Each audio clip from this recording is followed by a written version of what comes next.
Non serve un panorama. Il volo è libertà che si scopre nell'aria.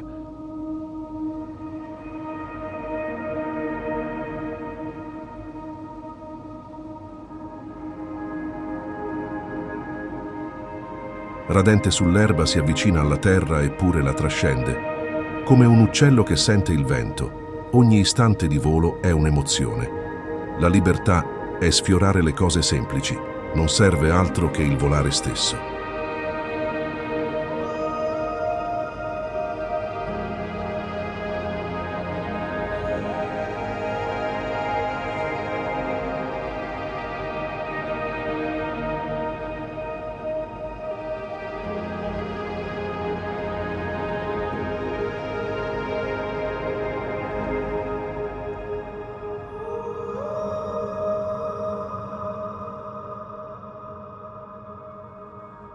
Non c'è confine tra cielo e terra, è in quel volo basso e libero che si trova l'essenza.